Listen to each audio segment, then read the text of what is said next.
I am Dr. Manish Jain, Director in Nephrology and Renal Transplant Department at Medanta, Gurgaon. आज मैं आपको polycystic kidney disease के बारे में कुछ बताना चाहूँगा, उसकी प्रिवेंशन, उसकी हम कैसे डायग्नोसिस करते हैं और हमें क्या क्या करना चाहिए। पॉलीसिस्टिक किडनी डिजीज़ जो है ये एक जेनेटिक बीमारी है।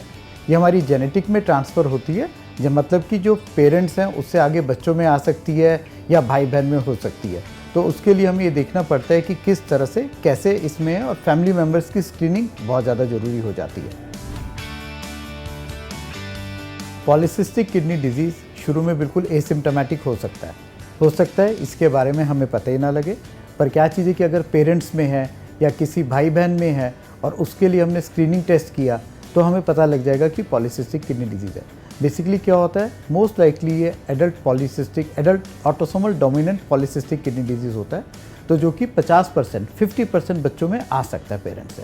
तो हमें 20 साल की उम्र के बाद उनका एक यूरिन टेस्ट, यूरिया क्रिएटिनिन और अल्ट्रासाउंड करके देख लेना चाहिए ताकि वो है या नहीं, और फिर पीरियडिकली हम चेकअप कर लेते हैं 2-3 साल में एक बार। अगर डिजीज़ निकल जाता है तो उसको जल्दी करना पड़ता है। हमारे शुरू में कोई सिम्टम्स ना हो, नहीं तो हो सकता है कि यूरिन में धीरे से थोड़ा सा ब्लड आ गया है, पेट में दर्द हुआ है, यूरिन में इन्फेक्शन आ गई है, तो उससे हमें पता लगेगा।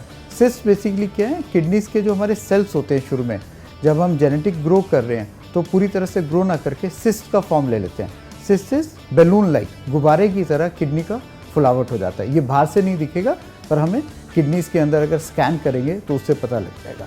तो शुरू में अल्ट्रासाउंड से पता लग सकता है। बाकी वही कि नंबर ऑफ सिस्ट पे डिपेंड करता है। पॉलीसिस्टिक जैसे कि नाम से है, पॉली मतलब ज़्यादा, it is present all over the kidneys, ये सभी जगह हो सकता है। फिर हम साथ में जब अल्ट्रासाउंड करके देखते हैं तो हो सकता है हमें लिवर में भी सिस्ट मिले, स्प्लीन तिल्ली में भी सिस्ट मिले। 10% लोगों को हो सकता है ब्रेन के अंदर भी एन्यूरिज्म हो, तो हम वो स्क्रीनिंग करके देखते हैं और उससे हमें पता लग सकता है कि कैसे है।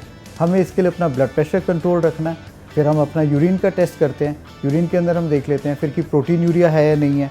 ब्लड टेस्ट किया, यूरिया क्रिएटिनिन, उससे हमें प्रोग्रेशन देखना है। तो हम इसी चीज़ को रेगुलर मॉनिटरिंग करते रहते हैं। अगर पेरेंट्स में है तो हम सिबलिंग्स में भी देखेंगे, उनके सभी भाई बहन में भी देखेंगे और बच्चों में भी।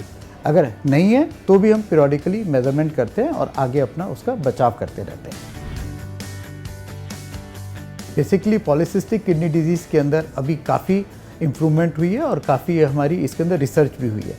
तो अभी कुछ दवाइयाँ आ गई हैं, वैप्टेंस हैं। हम क्या करते हैं, किडनी साइज़ को देखा, उसके अंदर सिस्ट के साइज़ को देख लेते हैं। तो अभी हमारा जो MRI किया है, CT किया, उसके अंदर सॉफ्टवेयर है जो कि हमें किडनी सिस्ट का साइज़ का वॉल्यूम बता देता है। तो उसको कम करने की भी दवाइयाँ हैं, पर वो डॉक्टर्स की सुपरविजन में ही लेनी है, और उसके हिसाब से हम देखते हैं कि किडनी सिस्ट का साइज़ कितना कम हो गया है। रेगुलर मॉनिटरिंग करके चलते रहते हैं। मोस्ट इम्पॉर्टेंट, हम वैप्टेंस दें या ना दें, ब्लड प्रेशर कंट्रोल रखना, हमें पेन किलर्स नहीं लेना, रेगुलर यूरिनेशन करना बहुत ज़्यादा इंपॉर्टेंट है। स्टोन की प्रॉब्लम भी हो सकती है, तो उसके लिए भी हमें ध्यान रखना है। हमें पॉलीसिस्टिक किडनी डिजीज़ से बचने के लिए अपना ब्लड प्रेशर को कंट्रोल रखना बहुत ज़रूरी है। डाइट कंट्रोल रखें, नमक को कम लें, अपना नियमित रूप से ब्लड प्रेशर की दवाइयाँ लें। अगर किडनी स्टोन है या सिस्ट में इन्फेक्शन आया तो इमीडिएटली डॉक्टर को दिखाना है, और उसके लिए एंटीबायोटिक्स वो सब ज़रूरी लेनी है। अगर हमारा किडनी डिजीज़ एक बार सेट हो चुका है, यूरिया क्रिएटिनिन बढ़ चुका है, तो धीरे धीरे बढ़ेगा, उसको हम इन्हीं चीज़ों को कंट्रोल करके स्लो डाउन कर सकते हैं। और एक बार अगर बढ़ जाता है, जब CKD स्टेज 5 हो जाती है, जिसको हम एंड स्टेज रीनल डिजीज़ बोलते हैं, तब हमारी थेरेपी डायलिसिस या ट्रांसप्लांट। बेसिकली डायलिसिस वही है कि डायलिसिस शुरू किया एंड अल्टीमेटली ट्रांसप्लांट किया जा सकता है।